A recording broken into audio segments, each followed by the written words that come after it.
Alors, on va parler dans les prochaines minutes de ce corps retrouvé à Montréal. Ça se passait avant-hier, mais l'affaire a eu des suites. Arrestation d'un homme de 60 ans. Donc, le corps est retrouvé, celui d'une femme de 37 ans, dans le secteur centre-sud à Montréal. On va en parler avec nos deux experts. Notre expert en enquête, Jean-François Brochu, et Maître Bernier est là également pour nous préciser cette notion d'outrage au cadavre dont va être accusé l'homme aujourd'hui. D'abord, Jean-François, peut-être mettez-nous en contexte un peu. Il y a quelqu'un qui trouve tout à fait par hasard dans un terrain vague ce cadavre-là. Comment se sont enclenchées les choses pour en arriver à arrêter cet homme-là? Bon, il y a plusieurs possibilités, Jean-François. D'abord, c'est certain que les policiers, en se déplaçant sur les lieux, constatent qu'il s'agit de quelqu'un qui est en état de décomposition. On n'est pas capable même de dire quel le sexe de la personne. On aura fort probablement déplacé les gens du laboratoire de sciences judiciaires et de médecine légale pour faire un examen sommaire sur les lieux, parce que à ce stade-là, on appelle ça une mort suspecte, comme les policiers l'ont dit. Une mort suspecte parce que rapidement, on aura identifié la personne avec ses documents. Il s'agit d'un décès, on s'entend, inattendu, parce qu'on trouve quelqu'un comme ça. Quelqu'un peut mourir de cause naturelle et être retrouvé à cet endroit-là par hasard, se retrouver à cet endroit-là par hasard, mais la présomption pour les policiers, c'est d'enquêter ça, on va vous le dire, comme si c'était un meurtre. On enquête ça au début, là, comme s'il s'agissait d'un homicide, de façon à ne pas échapper d'indices tant sur la scène de crime que par rapport à la victimologie de la personne. Qui est-elle? D'où vient-elle? Et lorsqu'on enquête ça, on en viendra à la conclusion de ce que je pense, c'est qu'ici, il est possible que ce corps ait été déplacé. Bon. Justement, Maître Bernier, outrage à un cadavre, c'est assez large comme notion, là. Les gens se font peut-être une image dans leur tête pas très agréable de ce qu'est un outrage à un cadavre. Qu'est-ce que c'est un outrage à un cadavre? Bien, c'est carrément les mots-clés, c'est indignité à un cadavre, indécence sur un cadavre.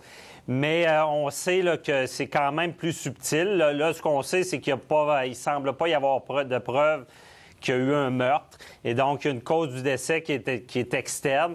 Mais il reste que qu'il y a une personne qui est impliquée, là, qui aurait soit déplacé le cadavre, caché, laissé là.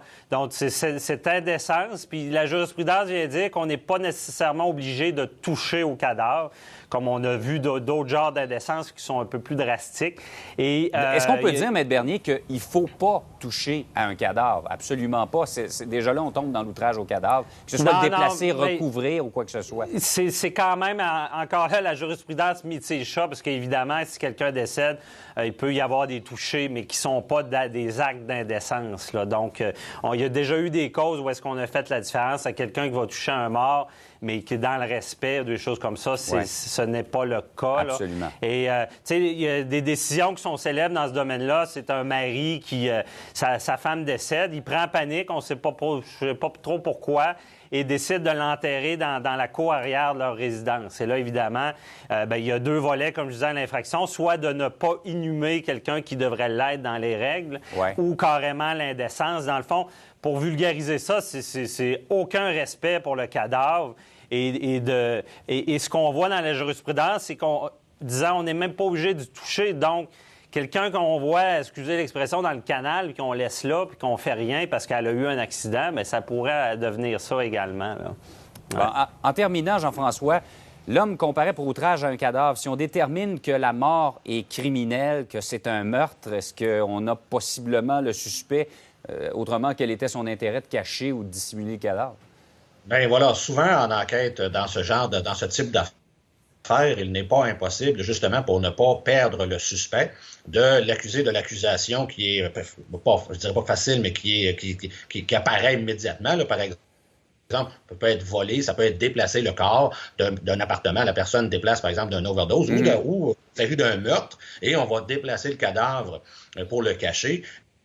Alors là, l'examen du corps va permettre de déterminer l'examen du corps ou la toxicologie, dépendamment de la cause du décès. Par exemple, on voit souvent, Jean-François, les gens qui décèdent d'une overdose d'alcool ou de drogue ou les deux. Les gens chez quelqu'un, par exemple, une prostituée décède chez un client, le client va déplacer le corps vers un endroit X et l'abandonner à cet endroit-là. Si l'enquête démontre que c'est le cas, mais que la personne est morte finalement d'une overdose, là, on va déterminer est-ce que le client a posé des gestes, est-ce qu'il est en lien avec l'overdose si c'est fait de sa personne à elle, mais là, c'est tout ça que l'enquête va déterminer pour voir si effectivement il y a des accusations de négligence criminelle ou de meurtre ou tout simplement, ça va rester comme c'est là. Elle est décédée, par exemple, d'une overdose qu'elle s'est infligée elle-même et il y aura des accusations donc seulement d'outrage au cadavre. Merci beaucoup à vous deux. Merci, Bonne journée. Bonne journée. Plaisir. Au revoir.